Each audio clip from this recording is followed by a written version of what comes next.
Hola, buen día. Mi nombre es Darlene Pérez. Soy estudiante de medicina en la Universidad Autónoma de Chiriquí. El día de hoy les estaré hablando acerca de la fibrilación atrial en el departamento de emergencias.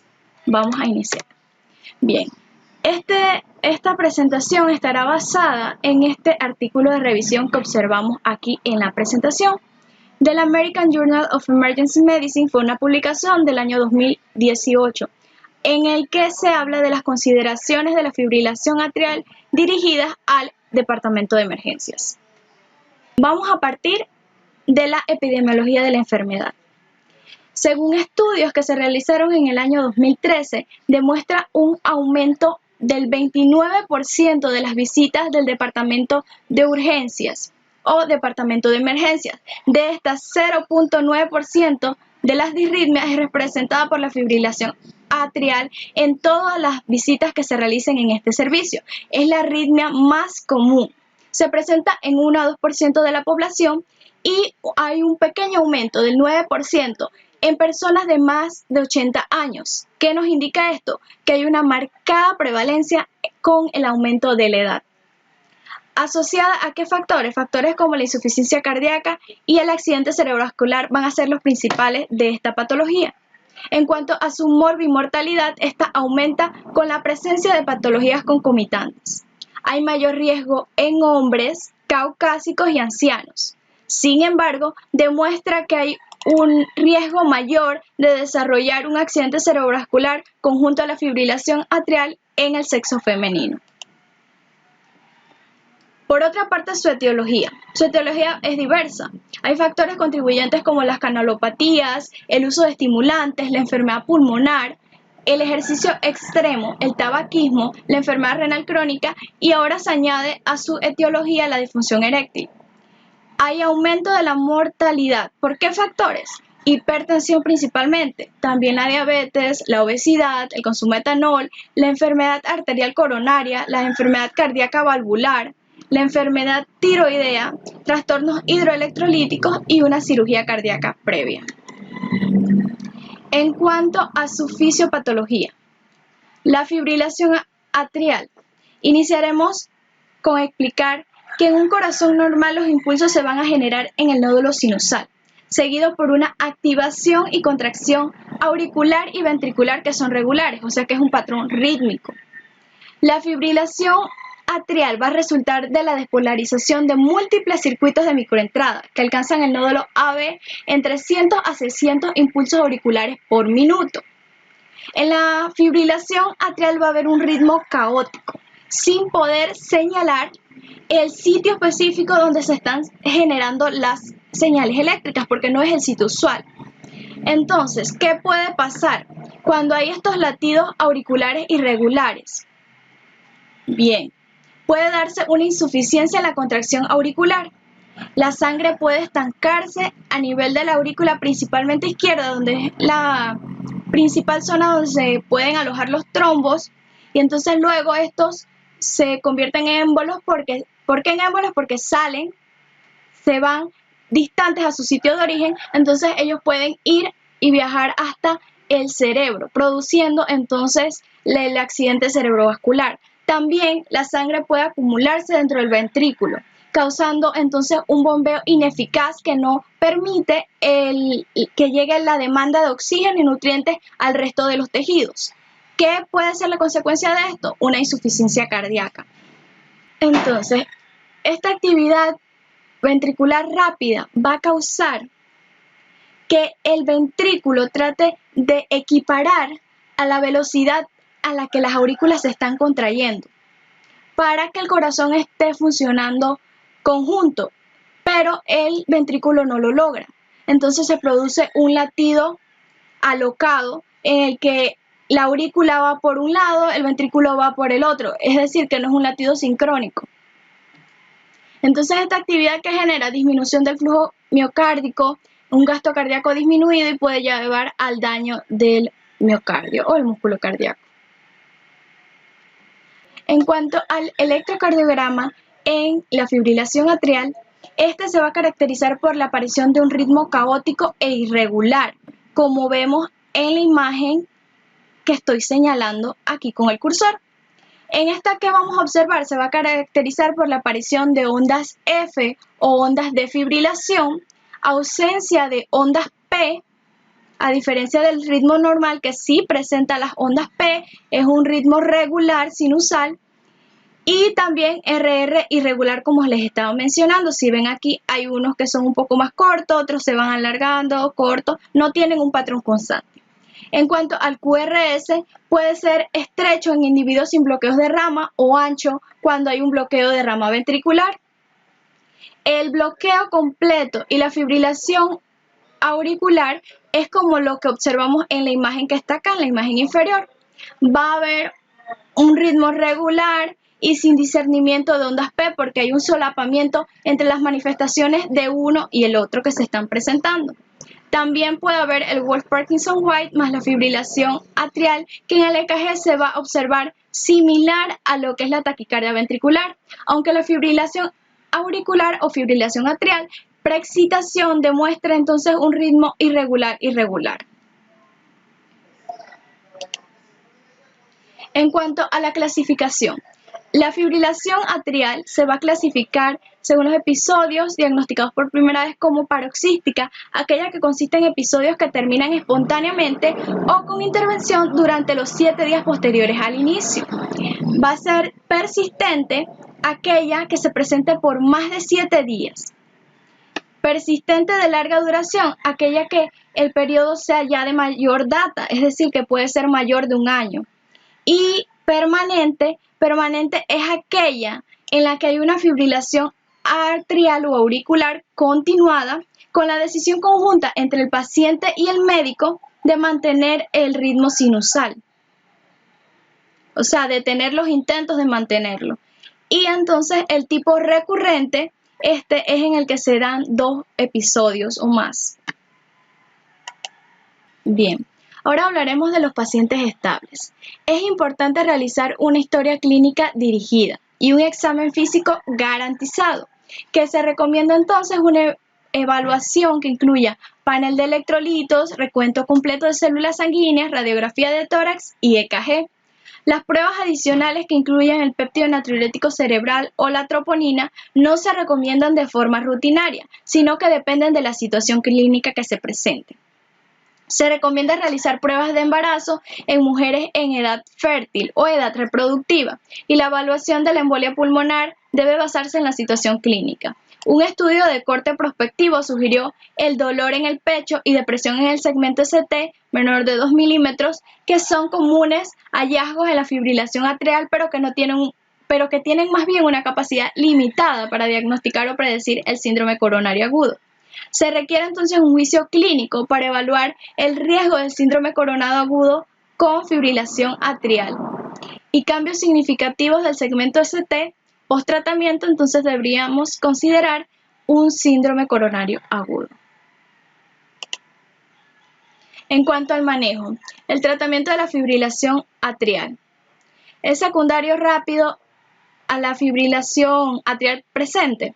Si sí lo es, debemos tratar las causas, ya sea un sangrado gastrointestinal, sepsis, insuficiencia mitral, también el alcoholismo, la ingestión de tóxicos, problemas metabólicos como diabetes, enfermedades de la tiroides y otras situaciones. Si no lo es, entonces habría que buscar si hay una causa de inestabilidad hemodinámica. Entonces, ¿qué nos podemos preguntar? Si no la hay, ¿cuál es el tiempo de duración? ¿Es mayor de 48 horas? Si la respuesta es que sí, hay que hacer un control de la frecuencia y considerar anticoagulación. Si la respuesta es no, entonces debemos considerar la cardioversión eléctrica o farmacológica. Son detalles que vamos a abordar más adelante. Entonces, si sí hay inestabilidad hemodinámica, ¿qué hacemos? Bueno, vamos a dar una cardioversión eléctrica. El control de la frecuencia se recomienda en pacientes de edad mayor de 65 años, con problemas valvulares o alguna fibrilación atrial crónica. En cuanto a la ecografía en la sala de urgencias. La ecografía transesofágica permite la evaluación del trombo intracardíaco antes de la cardioversión y de la función cardíaca. Esta también debe realizarse si la duración de los síntomas es mayor de 48 horas o desconocido antes de la cardioversión para evaluar el trombo, como ya se mencionó. La ecografía transtorácica, por su parte, esta es inestabilidad hemodinámica, solo requiere cardioversión sin la ecografía transtorácica. Ella es de bajo rendimiento y no beneficioso en pacientes jóvenes y sanos con tiempo de inicio conocido menor de 48 horas. Más es beneficioso en pacientes con mayor probabilidad y mayor cantidad de normalidad cardíaca. Las directrices estadounidenses y europeas recomiendan la ecografía transtorácica para pacientes con fibrilación atrial como parte de una evaluación inicial para evaluar la enfermedad cardíaca estructural y la función cardíaca del corazón en general. Puede ocurrir en pacientes también como ambulatorio. La fibrilación atrial. Frecuencia o ritmo. ¿Cuál es el control apropiado? Pues acerca de esto aún existe controversia. Hay estudios que dicen que el control de la frecuencia no es superior al control del ritmo en cuanto a mortalidad, complicaciones, necesidad de marcapaso. Ese fue un estudio publicado en el 2002. Sin embargo, hay otro en la que dice que el control del ritmo no mejora la supervivencia en comparación a la frecuencia. Esto publicado en el 2008. ¿Puede someterse a control del ritmo quién? Bueno, pacientes en los que se dé un periodo de duración menor de 48 horas es viable, con un riesgo de accidente cerebrovascular cercano menor del 1%, si el paciente se cardiovierte dentro de las 48 horas. Los pacientes sin trombo intracardíaco con ecografía transesofágica o con anticoagulación durante 3 a 4 semanas. Los pacientes pueden convertirse espontáneamente a un ritmo sinusal propio. El control de la frecuencia. Pacientes que se presentan después de las 48 horas requieren control de la frecuencia, antes de considerar el control del ritmo. Puede ocurrir esto debido al mayor riesgo de accidente cerebrovascular. También se puede dar cardioversión espontánea, especialmente en pacientes jóvenes. Ahora, el control del ritmo. ¿Cuáles son las opciones? Las pautas sugieren que el control del ritmo puede ser beneficioso principalmente en jóvenes con mayor esperanza de vida. También en aquellos en los que el inicio de la fibrilación atrial es desconocido o menor de 48 horas. Esto es en el caso de personas mayores, en las que no se justificaría si no fuera por estas condiciones, o también por una ecografía transesofágica sin trombo intracardíaco o con una anticoagulación o niveles terapéuticos durante 3 a 4 semanas. El control del ritmo aguda y el alta domiciliaria, para esto se incluye cardioversión, ya sea los tipos que se mencionen aquí, eléctrica con una efectividad del 90% y la farmacológica con una efectividad del 60%. Según los protocolos Ottawa. Los protocolos Ottawa fue un estudio que concluyó que se desarrollan problemas trombóticos en una mediana de 2 días. Pueden desarrollarse en un periodo más largo, claro está. Dentro de estos eventos se observa entonces el accidente cerebrovascular, el edema de pulmón, el accidente cerebrovascular más edema sistémico, y los autores concluyeron que si bien los eventos embólicos generalmente son bajos, de 1.5 aproximadamente de los pacientes, el riesgo es elevado en pacientes con edad avanzada, sexo femenino, insuficiencia cardíaca y diabetes. Otro de los aportes de este estudio fue que la fibrilación atrial de inicio agudo tratado con cardioversión en el servicio de urgencia utilizaban procainamida intravenosa o cardioversión eléctrica con un porcentaje de 96.8% de altas y un 93.3% de ritmo sinusal. El paciente cardiovertido con procainamida también se demostró que hay un 44% de retorno a ritmo sinusal con una dosis de 500 miligramos. Si la presión sanguínea sistólica disminuye por debajo de 100 milímetros de mercurio, entonces hay que interrumpir la perfusión. Y la cardioversión Según la AJA, hay una recomendación de clase 1 con nivel de evidencia A para los medicamentos que observamos aquí: plecainamida, dofetilida, propafenona e ibutilida.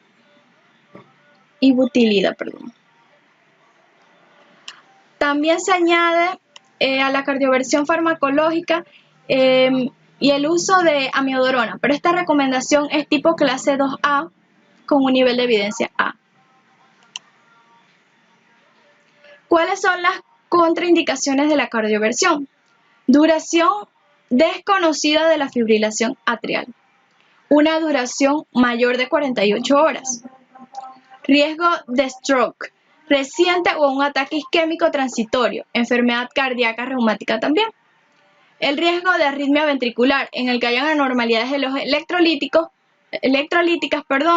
hipomagnesemia o hipocalemia severa y toxicidad. Ahora estaremos tocando el tema del control de la frecuencia en la fibrilación atrial.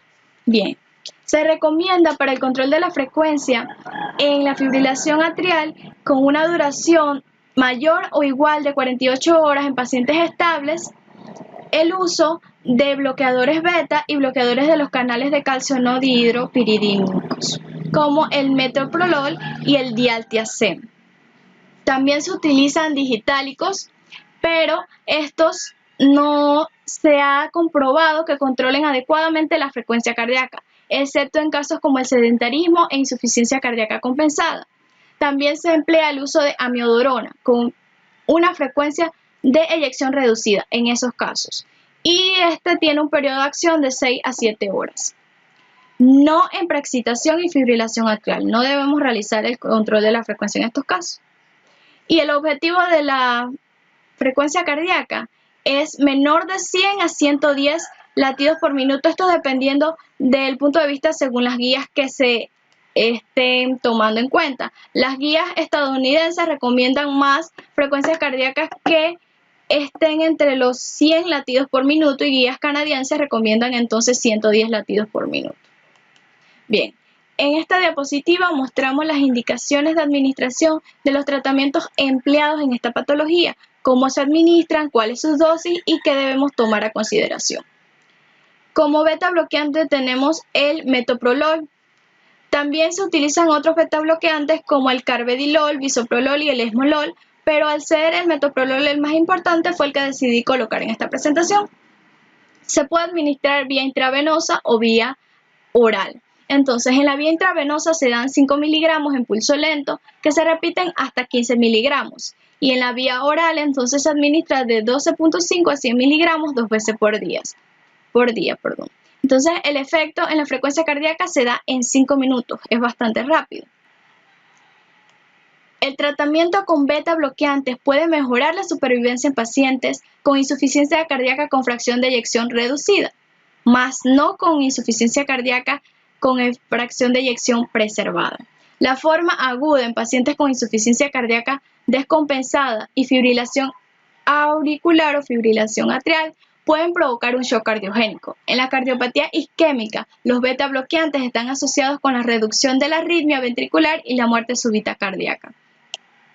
Ahora bien, los bloqueantes de los canales de calcio, diltiazem. La dosis máxima, 30 miligramos. También está el verapamilo que causa hipotensión. Pero al igual que el anterior, como este es el más importante, fue el que coloqué. Este se puede administrar intravenoso y por vía oral. Intravenoso, 0.25 miligramos de pulso lento. Segunda dosis, 0.35 miligramos por kilogramo, 15 minutos después. Se puede dar máximo 30 miligramos. Y en la vía oral se da 120 a 240 miligramos 1 o 2 veces por día extendido y de 30 a 90 miligramos 4 veces al día de modo inmediato. Entonces, lo importante acerca de esto es que el control máximo de la frecuencia cardíaca se da en 2 a 7 minutos. Es incluso un poco más rápido que el anterior y en infusión hay que dar entonces 5 a 15 miligramos por hora después de la segunda dosis. glucósidos digitálicos está la digoxina, que se puede dar intravenosa y por vía oral. La intravenosa 0.25 miligramos hasta un máximo de 1.5 miligramos por día es la dosis, y la vía oral 0.125 a 0.025 miligramos. Tiene pocos efectos y requiere horas, por lo que no es el medicamento de elección. Y la miodorona entonces se da intravenoso de 150 a 300 miligramos y en pacientes críticos o con fracción de eyección reducida. Y el efecto se da en varias horas, que fue lo que presentamos anteriormente. El metoprolol y el dialtiazem son efectivos, pero el estudio de más alta calidad hasta la fecha sugiere que el diltiazem funciona mejor para controlar la frecuencia cardíaca. Consideraciones de anticoagulación. El riesgo tromboembólico es una consideración por mayor riesgo de accidente cerebrovascular. En varones 2.75%, en mujeres 2.55% con anticoagulación, aunque esto aumenta en pacientes mayores de 65 años. Existen dos criterios que puntúan el riesgo para determinar la elegibilidad de anticoagulación oral: los criterios CHAD-2 y los criterios CHAD-2 modificados, que incluyen la enfermedad vascular. Los criterios CHAD-2 mayor o igual de 2 que justifiquen anticoagulación, algunos estudios sugerían la utilización de la aspirina.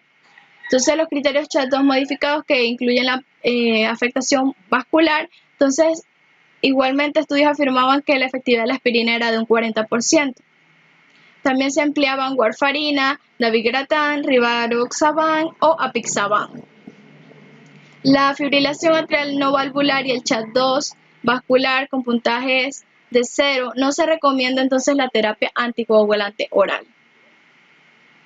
¿Qué significa CHAD-2? Significa insuficiencia cardíaca congestiva, hipertensión, edad mayor de 75 años, diabetes mellitus, accidente cerebrovascular previo o ataque isquémico transitorio. Ahorita vamos a ver a continuación una tabla que habla acerca de estos criterios y la puntuación que se le da a cada uno.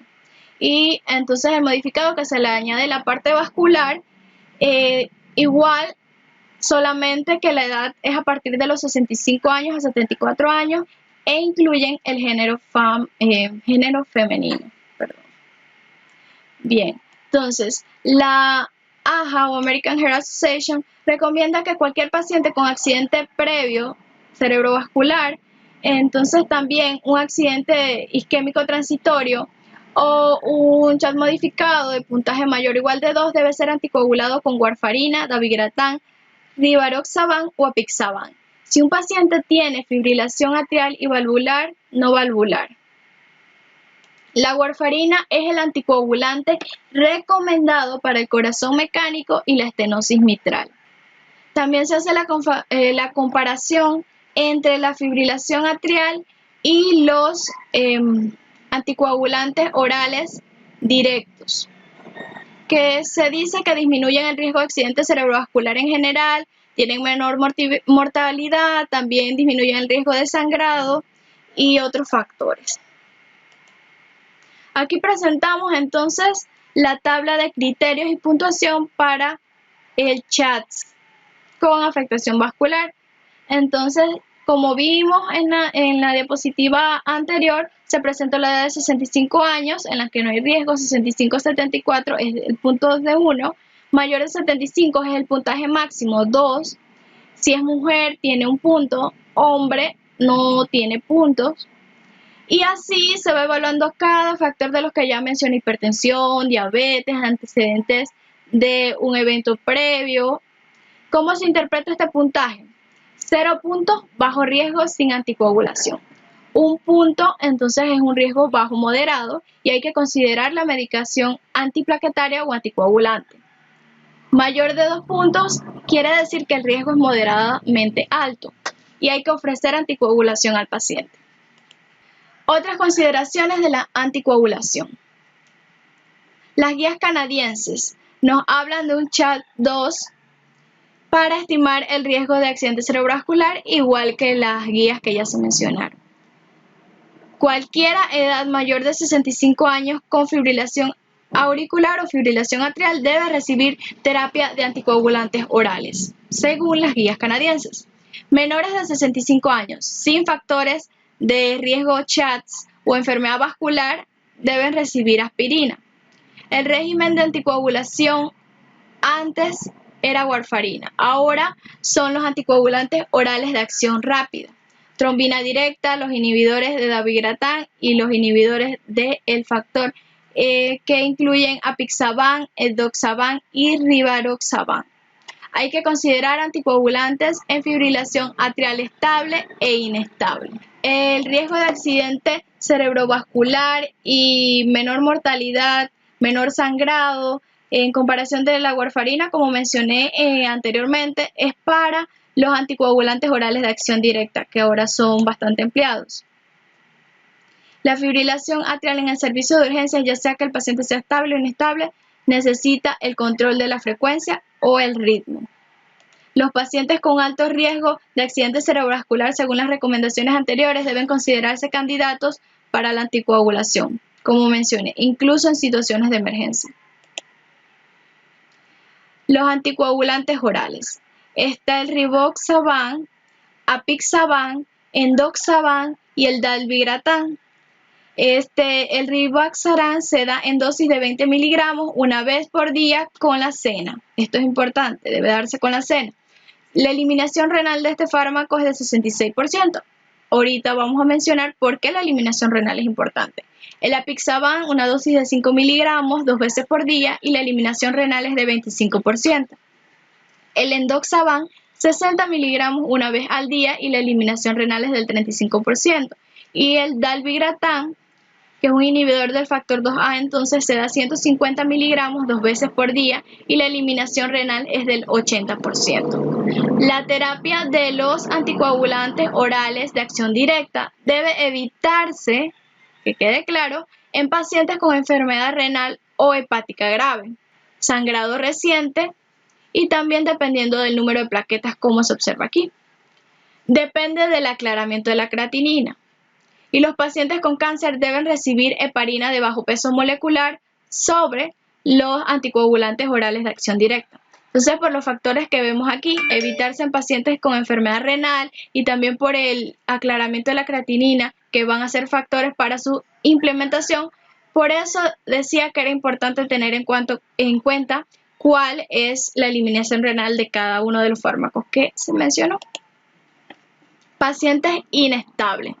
La mayoría de los pacientes inestables hemodinámicamente debido a la fibrilación atrial demuestran frecuencia cardíaca mayor de 140 a 150 latidos por minuto. Según la American Heart Association, la presión arterial sistólica menor de 90 milímetros de mercurio, un estado mental alterado, una isquemia cardíaca o una insuficiencia cardíaca severamente descompensada van a definir un paciente inestable. Hay que dar reanimación inmediata.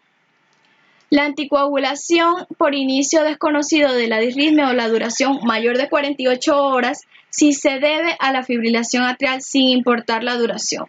Cardioversión entre 100 a 200 Joule y la anticoagulación no debe retrasar la cardioversión. Que quede claro, no retrasa la cardioversión. Si se elige cardioversión eléctrica, aunque los autores recomiendan 200 joules como inicio de esta terapia, a pesar de que hay un rango de 100 a 200, los autores recomiendan que se inicie en 200. La frecuencia cardíaca, como ya mencioné, para recordarlo, mayor de 140 a 150 latidos por minuto. Los pacientes inestables. Para la sedación se usa etomidato 0.1 miligramos kilogramos intravenoso con fentanilo intravenoso. La fibrilación atrial crónica puede no responder a cardioversión. Si la cardioversión entonces no tiene respuesta, va a requerir otras terapias. La cardioversión eléctrica puede ser ineficaz y la fibrilación atrial es la causa predominante de inestabilidad hemodinámica. El control de la frecuencia cardíaca es vital en estos pacientes. El diltiazem, el metoprolol y la miodorona también son otras opciones. La hipotensión requiere una atención cuidadosa con pequeños bolos intravenosos con las dosis que se indican aquí en esta diapositiva de 250 a 500 mililitros de fluido que puede ser utilizado. Para mejorar la perfusión y la presión arterial se pueden necesitar vasopresores, como la noradrenalina o la fenilefrina, que no debe darse en insuficiencia cardíaca. Control de la frecuencia cardíaca se utiliza entonces cuando hay una cardioversión ineficaz y en la fibrilación atrial. Hay que considerar el alta en pacientes que de otra manera serían estables si no presentaran comorbilidades. Conclusiones. Bien, la fibrilación atrial es una disritmia común que puede conducir a derrame cerebral o accidente cerebrovascular, insuficiencia cardíaca y puede ser letal, llevando a la muerte. La literatura reciente ha evaluado varios componentes de la disfunción eréctil, como se mencionó al inicio de la exposición. El médico de urgencias, ¿qué debe hacer? Primeramente, evaluar el estado hemodinámico y también las causas secundarias a esta fibrilación atrial con una respuesta ventricular rápida. La cardioversión está garantizada ¿en quiénes? Pues en pacientes con inestabilidad hemodinámica debido a una fibrilación atrial. También en pacientes estables menores de 65 años con un inicio conocido de fibrilación atrial menor de 48 horas hay comorbilidades limitadas. La ecografía transesofágica negativa para trombo intracardíaco o con anticoagulación durante 3 a 4 semanas. Un inicio nuevo vuelven espontáneamente a ritmo sinusal. Y bueno, esto es todo de la presentación. Muchas gracias por su tiempo y escucharnos. Gracias. Nos vemos en un próximo video.